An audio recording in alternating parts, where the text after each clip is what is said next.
Section 1. You will hear a telephone conversation between a customer and a sales assistant for a mail order company. First, you have some time to look at questions 1 to 6.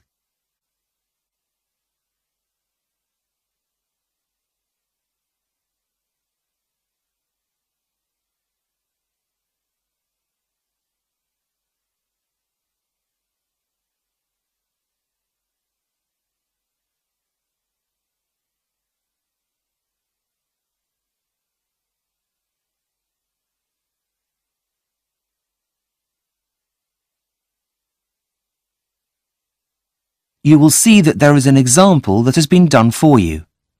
On this occasion only, the conversation relating to this will be played first. Good morning. How can I help? I'd like some help with ordering a book. I've tried your website, but it says it's offline at the moment and to call this number.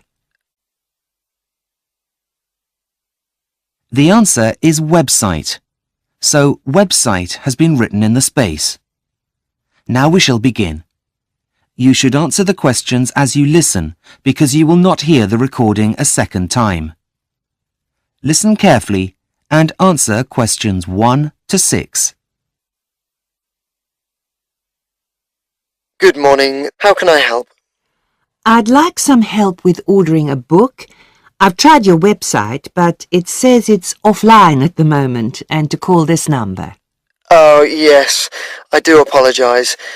We've been having some problems with it, but I can take the order over the phone if you like. That would be great. It's a gift, you see. Can I take your name, please? Yes, of course. It's Zara Freeman. Is that Zara with an S or a Z? With a Z. Z-A-R-A. Just writing that down. Right. What was the title of the book you'd like me to order? I think it's called Future Words. No, hang on. Sorry. That's Future Worlds. Okay, just typing that in. I can't seem to find it. Do you know the name of the author? I'll do a search. Yes, it's by a man called Richard Watson. Watson, as in W-A-T-S-O-N. Yes, that's right. Oh, yes, here it is. It's only just been released. It's a self-help book, is that right? Yes. Now, it costs £12.99. Yep, that's fine. Okay. How would you like to pay? Is a debit card okay? No, sorry. We only accept credit cards.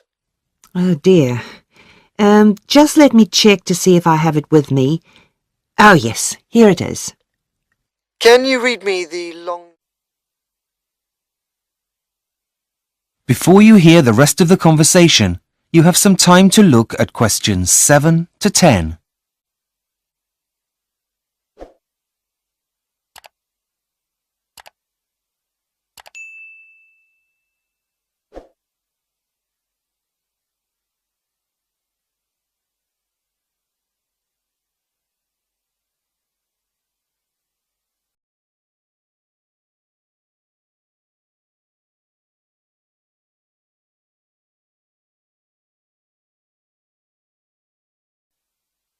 Now listen and answer questions 7 to 10.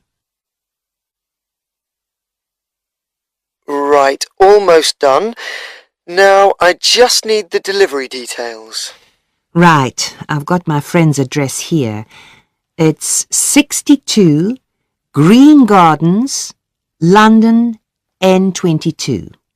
Just typing that in. 52 Green Gardens. No, it's number 62. Now, what kind of delivery would you like? What are the options? There are two. The free delivery option takes 5 days, or you can pay an extra £2.25 to have it sent out first class tomorrow. That would come to a total of £15.24p.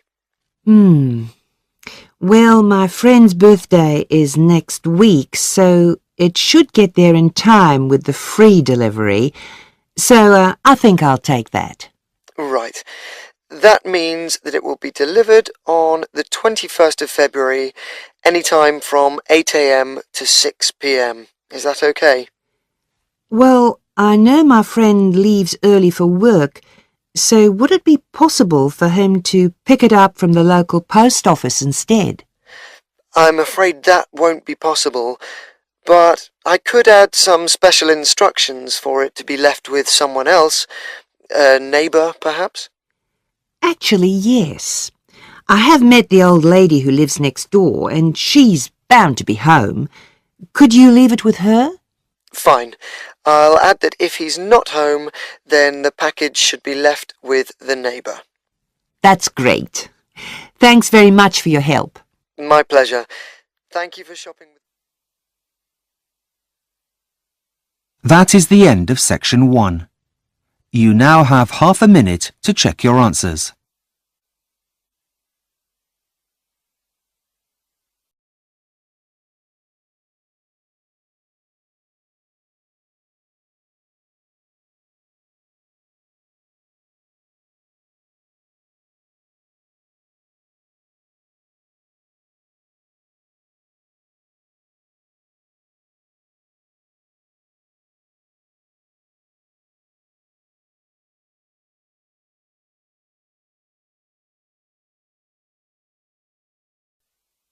Section 2. You will hear an online guide giving a tour of the home of the future. First, you have some time to look at questions 11 to 16.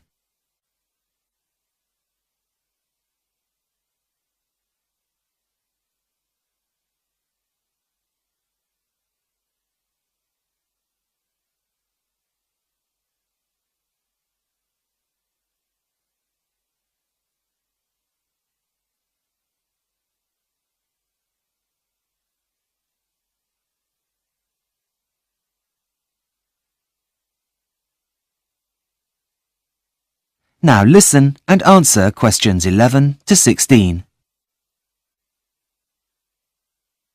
Welcome to the Homes of the Future online website. I will be your virtual guide around the homes you could soon be living in. Let's begin our tour in the bedroom. Firstly, the bed is programmed to gently rock you awake in the mornings. There'll be no more rude awakenings by an alarm clock, and it will also know what time you need to wake up, as it will get that information directly from your personal digital assistant, that is, your PDA, which will be inserted into you. Let's move to the wardrobe. Those are your musical shoes that generate music while you walk. The music will change according to how fast you're walking. Calm music for a relaxing stroll and faster beats for when you're in a hurry. You'll feel like you're walking on air.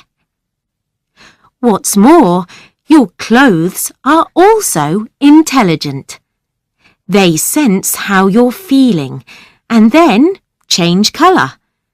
The fabric that they're made of also converts your body heat into a low-voltage electricity generator for some of the gadgets that are now inside you, like your PDA, for example. Moving on to the bathroom.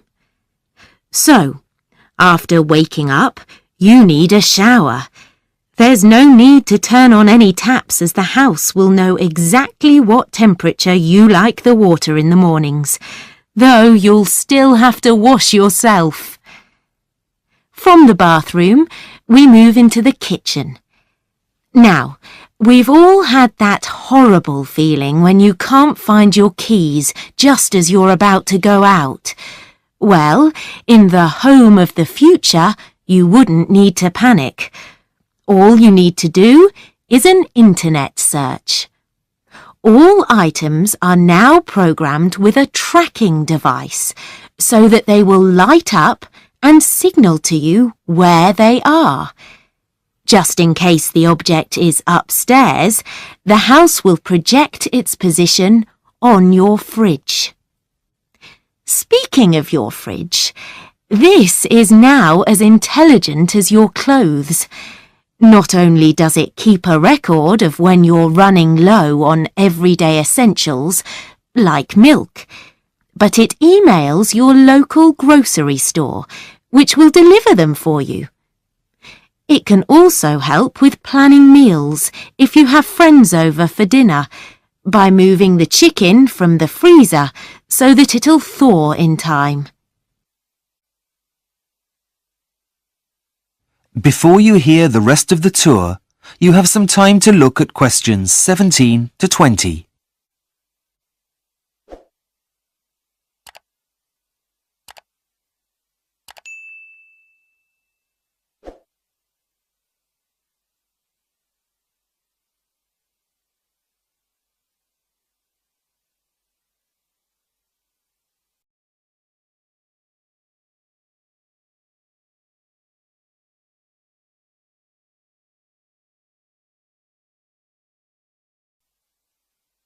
Now listen and answer questions 17 to 20.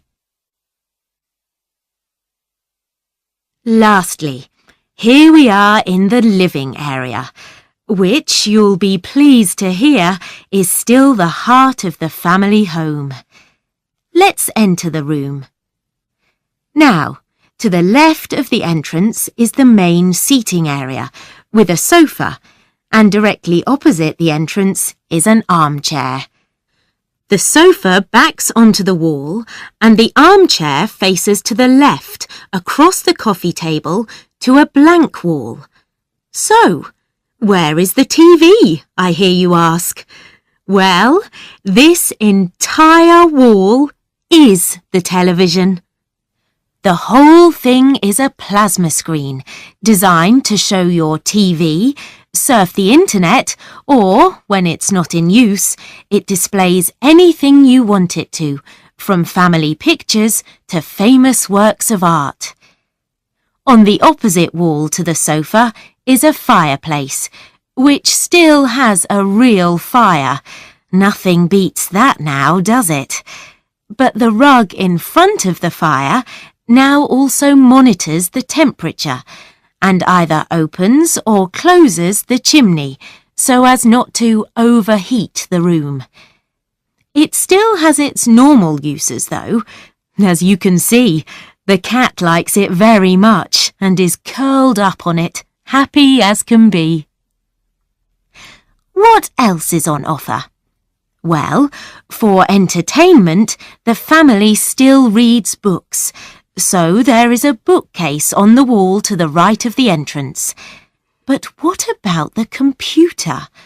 Well, it's inside your head and powered by those intelligent clothes you're wearing. Imagine this.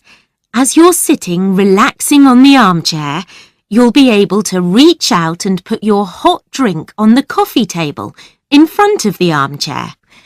You suddenly remember that you need to send work an email. That same coffee table, holding your cup, is also a touch-sensitive keyboard for you to type your email and then click send. All you need to do to activate it is say email, and the image of a keyboard will appear.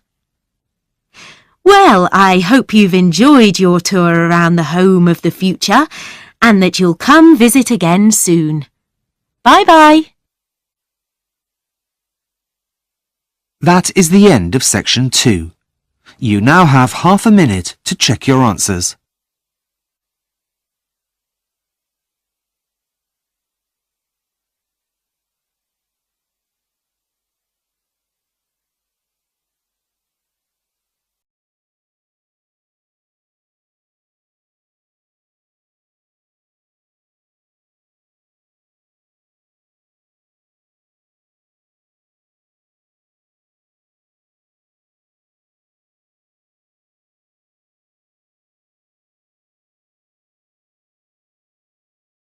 Section 3. You will hear a tutor talking to a student about a future assignment. First, you have some time to look at questions 21 to 25.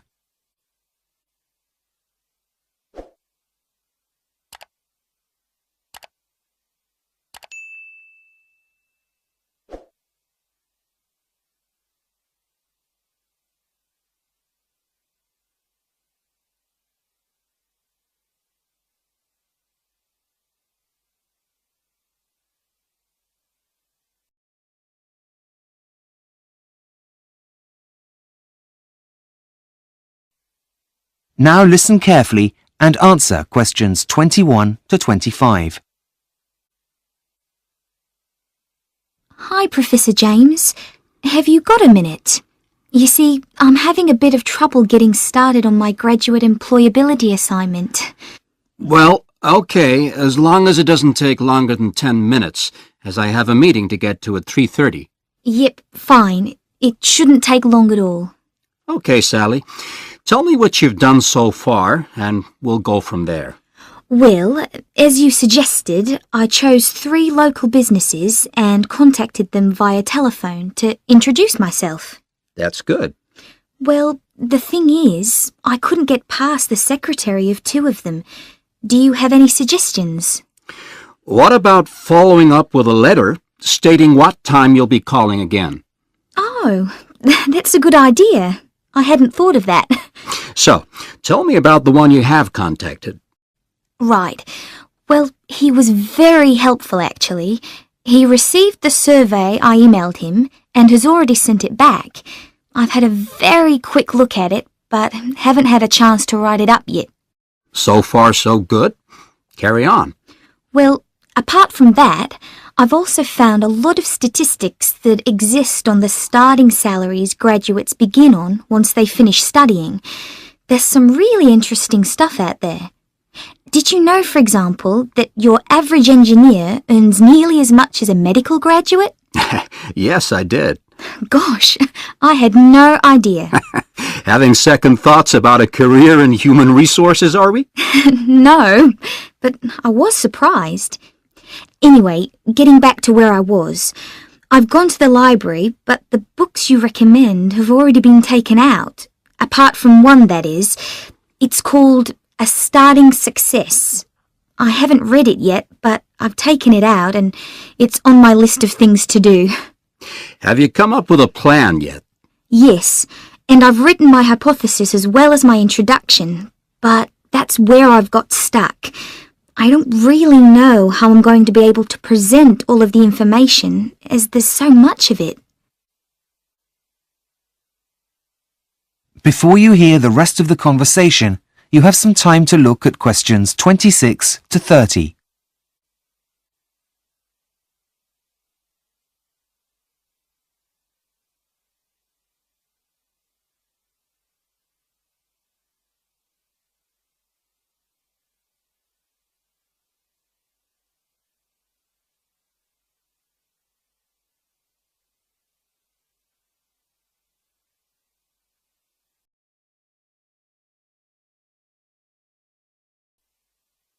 Now listen and answer questions 26 to 30.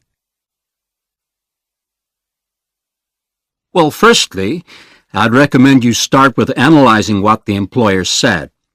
Now, can I have a look at the questionnaire you wrote? Yes, here it is. Thanks. Oh, dear. Well, it's no wonder you're overwhelmed with information. You've collected a lot of information which can be overwhelming. Oh dear, that took me ages. And does that mean I can't use it? Afraid so. But don't worry, if you've got a pen and paper, I'll quickly give you some pointers, and then you can rejig it to get the information you're looking for. Okay, just a minute. I know there's a pen in here somewhere. Okay, got it.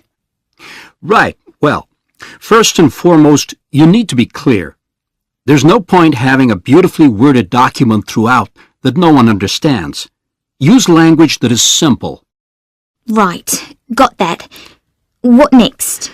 You need to catch the reader's attention at the start of the document. And you need to find the right balance between formal and informal language. Your survey isn't an official document, but more of a living one that serves a purpose, so neutral language is best. Okay, just writing that down. Okay. The next one's what your mistake was this time. Try not to use open-ended questions, or you'll find it impossible to collate your results. Yep, I think I've learned my lesson there. What else? Scales really do make the job of completing the questionnaire easier for the recipients by saving them lots of time and effort writing. I take your point. Anything else? One last thing. Make sure you've thought about the logic of your questions. There's nothing worse than trying to make choices about things that seem to have no order. Right. Got it. I see where I went wrong now, and we'll try to do better next time. Don't worry. It's a very easy mistake to make, and one that many people come across the first time they do this kind of assignment.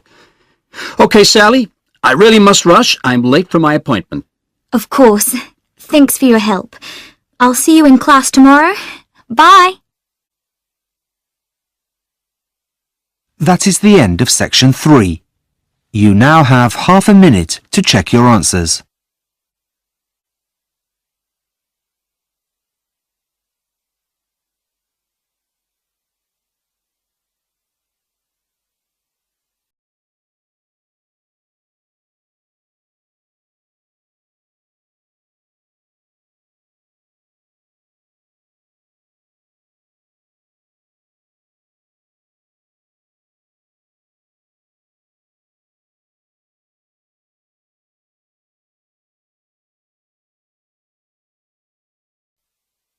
Section 4. You will hear a student giving a presentation about the process of urbanization. First, you have some time to look at questions 31 to 40.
Now listen carefully and answer questions 31 to 40. Hi, good morning everyone. I'm here today to present my findings on the process of urbanisation and its impact on the environment. As you know, urbanisation involves the movement of people from the countryside to the cities. As this process continues, the cities of the world continue to grow. I will demonstrate how this growth is eating away at the planet's most fertile land. My research has focused on 2 studies that looked at land use in the United States. These have shown that since its independence, only 3% of all land in the United States has been built on. However, the same studies have also shown that the resulting loss of productive land is comparatively much greater. This isn't so much of a problem in America, as it has a relatively low ratio of people to land. However, most other countries are not so blessed, the impact of which could have dire consequences for the future. The real danger here is if this pattern were to be repeated by developing countries, it could have a major effect on the world's food supplies in the next 50 years. In order to reach this conclusion, several research methods were adopted. A group of scientists in the United States used a weather satellite that normally maps moonlit cloud cover at night. However, on nights when there were no clouds, they used the satellite to map the generation of heat from city lights. They then took the data and divided land use into 3 categories: urban, semi-urban, and non-urban land use. Next, they calculated how active the vegetation is in each region by using different satellites. When they combined this information with previous statistics and weather conditions, they came up with a number for total productivity for all areas.